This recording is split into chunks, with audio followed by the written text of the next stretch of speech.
The reading today is from Hebrews 11.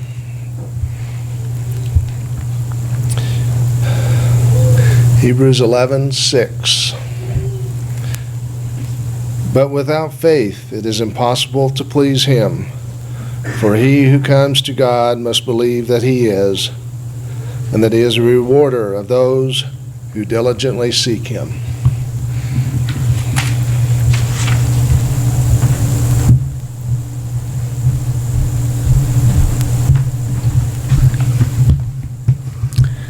I have to say, like Chris said, it's really encouraging to see everybody. We've kind of mixed up the world a little bit, people visiting different people, and it's nice. This combination, I often think about this particular combination of people will never happen again, so it's kind of an important gathering, and just the fact that we're spending some time together to encourage each other as we wrap up the year and begin another week. And I had some relatives that were in the military, and I've seen some movies about the military, and so that's my extent of my knowledge about it. So that probably means I know close to nothing.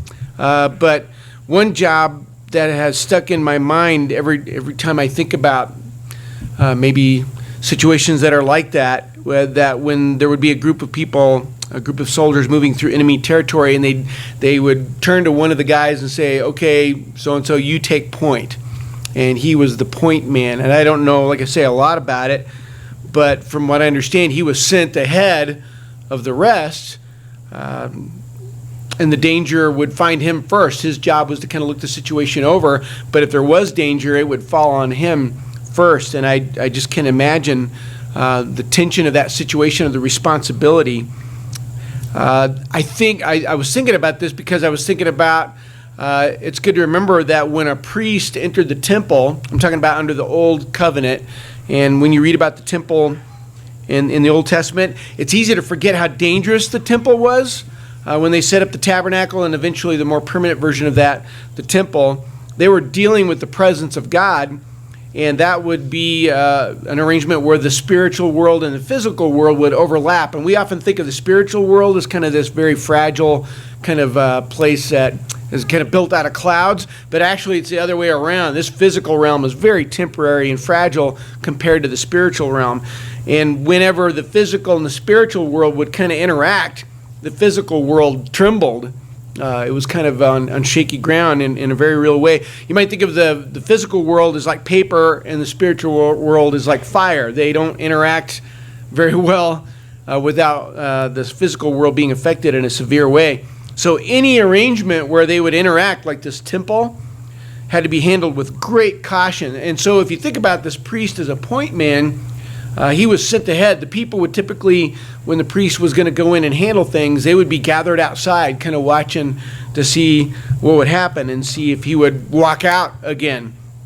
Any arrangement had to be handled with great caution. That's one thing you'll read about in your daily Bible reading as you go through Leviticus and things like that, all the caution that went with it.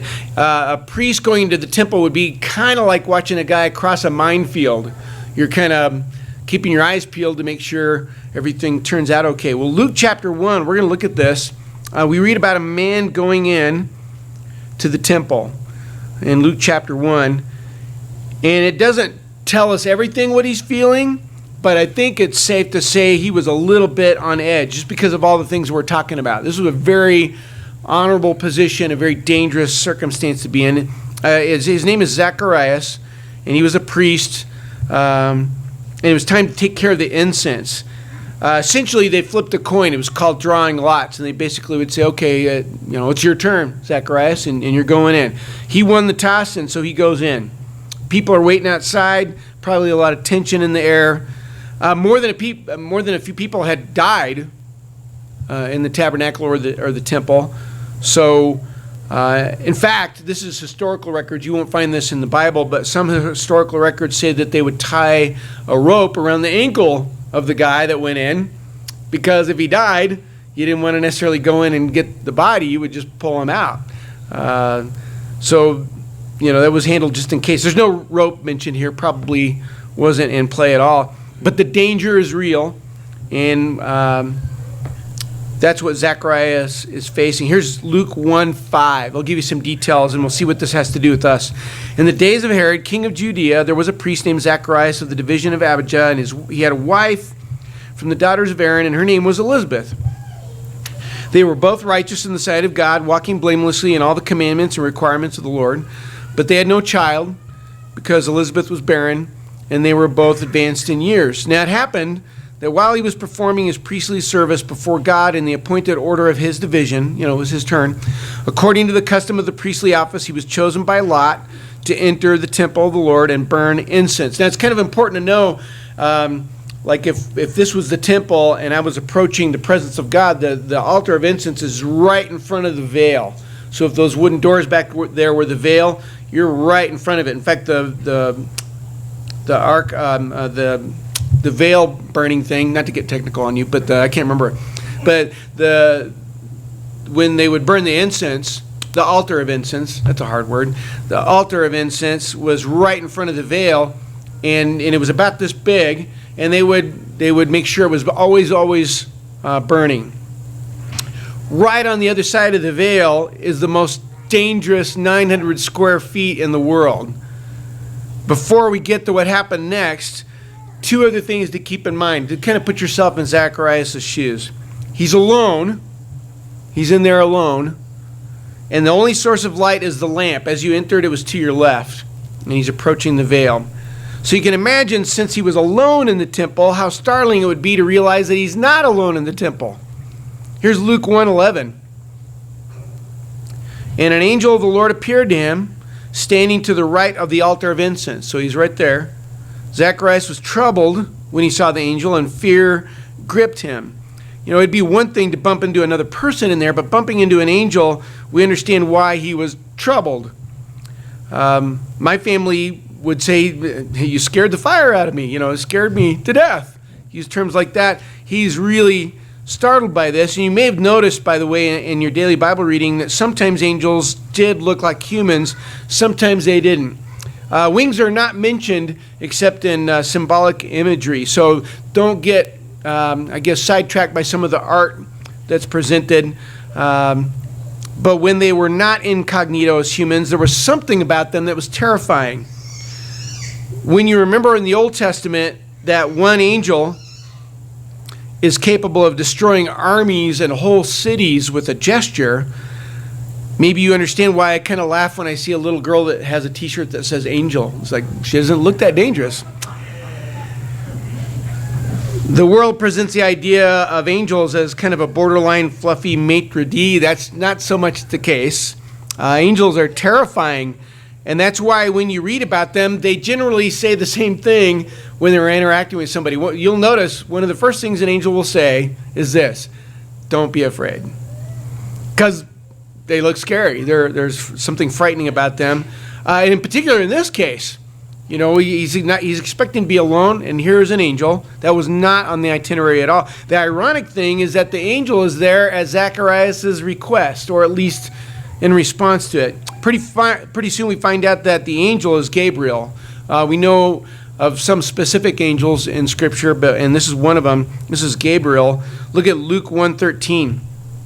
But the angel said to him, "Do not be afraid, Zacharias, for your petition has been heard, and your wife Elizabeth will bear you a son, and you will give him the name John." So notice Luke 1:13, one translation says, "Your prayer has been heard." So Zacharias and his wife had been praying for a baby. Gabriel's there to say, it's a boy. Today, pregnancy is confirmed easily. In the old days, there was the rabbit test. Those of you who are too young to even know about that, you can ask someone older. And somebody would come up and say the rabbit died, and that meant that somebody was pregnant. Zacharias and Elizabeth had lived even before the rabbit test. There was no way to confirm that. It wasn't that long ago when you didn't even know the gender until the baby was born. Today we have, gender reveal parties, and long before the baby is born. Gabriel's there to provide all this information. Elizabeth is going to have a baby, and the baby will be a boy, and his name's going to be John. If you haven't figured it out, we're talking about John's mom and dad here. And he goes on to explain how John will play a key role in paving the way for Jesus who would arrive. Here's Luke 1:14. Luke 1:14. still Gabriel talking to him, you will have joy and gladness, and many will rejoice at his birth. So maybe Zacharias had expected an answer, but probably not in this form. Zechariah does not embrace the news. In fact, he actually expresses strong doubts. Here's verse 18, Luke 1:18. Zechariah said to the angel, how will I know this for certain? For I am an old man, and my wife is advanced in years. One translation says, how can I be sure of this? Even though the location that he's in, he's standing in the temple, and an angel has appeared and talked to him, that's not enough for him. Zacharias is skeptical, and he points out a cold hard fact. He says, my wife and I are old. I don't know. I wonder, maybe they had been praying about this a long time ago, and they had just kind of written it off. Regardless, Gabriel assures Zacharias Elizabeth is going to have a baby boy. So Zacharias is still skeptical. Zacharias wants to feel sure about it, and so Gabriel makes him feel sure about it. Here's Luke 1:19. The angel answered and said to him, I am Gabriel, who stands in the presence of God, and I have been sent to speak to you and to bring you this good news. And behold, you shall be silent and unable to speak until the day when these things take place, because you did not believe my words, which will be fulfilled in their proper time. This is the last conversation Zacharias is going to have for a while. Elizabeth isn't pregnant yet, by the way. If you look a little bit farther, you'll notice she hasn't conceived yet. So we're talking more than 9 months of silence. For the duration of the pregnancy, this husband will no longer be able to speak. And I bet many women wish today that that was always a side effect of pregnancy. John comes out of the temple. This conversation has happened. People are waiting outside, wondering what happened. He has to resort to charades to explain what happened. And of course, he's writing things down later. Okay, so keep him in mind. Here's Zacharias. Several months later, Gabriel has another appointment. He visited someone else. This time it's not an aging priest. This time it's a young girl.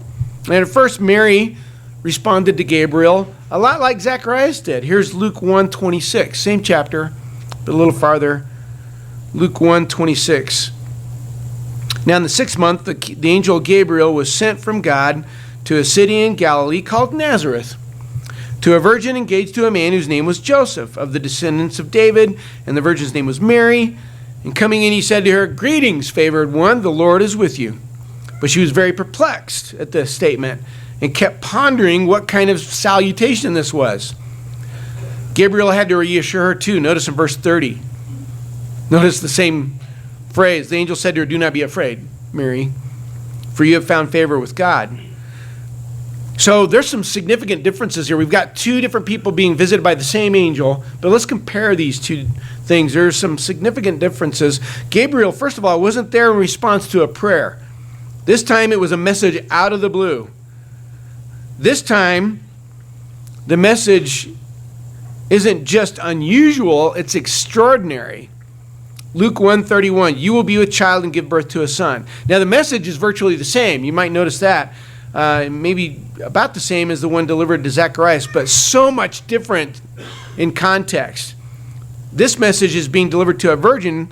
Naturally, she expresses doubts, but then she quickly had a different response, humility and belief. Here's verse 38, Luke 1:38. I am the Lord's servant, Mary said. May it be to me as you have said. Now, I think the reason I bring this up is it might be helpful for us to consider a contrast between these 2 people and see the difference between Zacharias and Mary. Zacharias was receiving a blessing that he should have expected. He prayed for it. Mary had made no such request, as far as we know, but she was relatively quick to accept the situation. Zacharias was old and childless, but he had the precedent of Abraham. He could have said, oh yeah, this is going to be like Abraham, and he could have, fallen into line with that. Mary had no such precedent for her situation at all.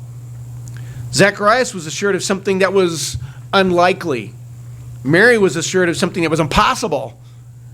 Luke 1:37, Gabriel even tells her, for nothing is impossible with God. And for Mary, that was good enough.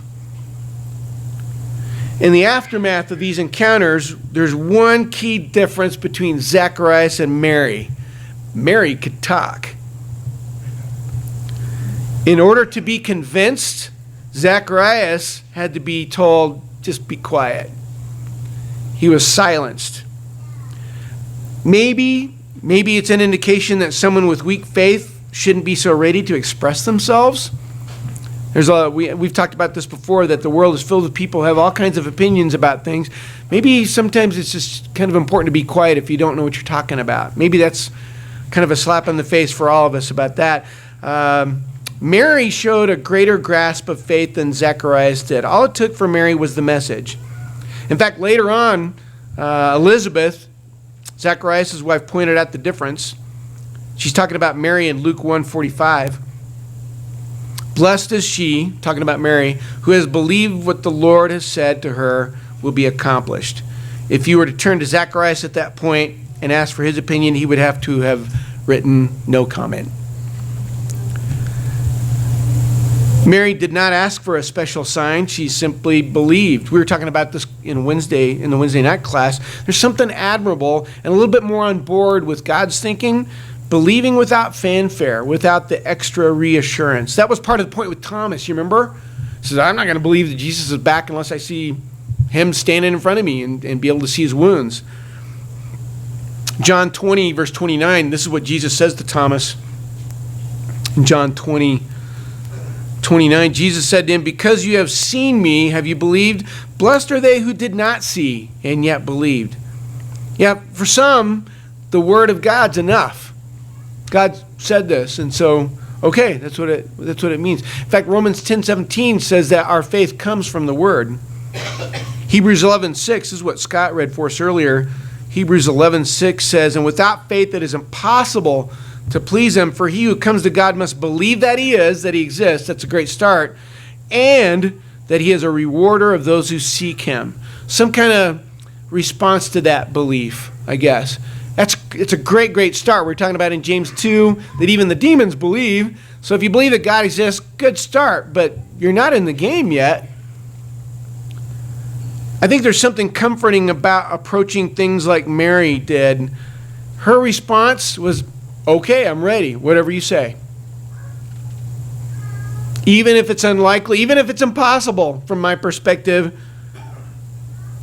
And we should remember Gabriel's word that he said nothing's impossible with God. So I think part of the lesson here, at least for me, is kind of a slap in the face. Anyone who's not all in, anyone whose faith is iffy, should probably just be quiet. Maybe that's what Zacharias has kind of presented to us for a while. I don't know. I don't want to degrade him too much or crush us with his example at all, but I think it's very significant that they told him to be quiet. It says, if you're not all in, just be quiet for 9 months plus. None of us have the faith we need. Yeah, none of us have the faith that we need. All of us need to work on stuff. We all do. And Jesus reassures us that he can work. Yeah, none of us are where we need to be. And so he's very willing to work with just a little bit of faith. He says, even if it's like a mustard seed. Today we can work on the doubts and get rid of the skeptics in our head, and we all have that in our heads. We all have that where we kind of have our doubts that kind of float around in there. And what we do is we get into our Bibles and we grow our faith. Now, if you're not a Christian, of course, it's really important to always mention this. The message has been delivered. The Bible is very clear. We talked about this in class, that we're baptized for the forgiveness of our sins. An angel's not coming to give you any more updates. There's no more updates. The message has been delivered. The arrangements have been made. All that's left is your response and what that's going to be. For most people, the response is nothing. And I think I've seen that in my life, where I just kind of go on the same as yesterday. Once in a while, we're reminded that there's a limited amount of time. I have to say this, and then the lesson's yours. This time of year, of course, there's a lot of people who will think about Mary, and she'll come to mind, and she'll be admired. But the thing that was admirable about Mary is that she said, okay, let's start this new life. She didn't just say, okay, and then continue to be who she was before. She set out with a whole new life. We're also confronted with this very similar situation. We're confronted with things are going to be different now. Are you ready? And her response was, sounds good to me. I'm all in. So as we look at Mary and maybe some of the other examples in the Bible, that's a good reminder for all of us that tomorrow can't be like today. When we're confronted with the message, it's time to make a decision. I hope you think about that while we stand together and sing.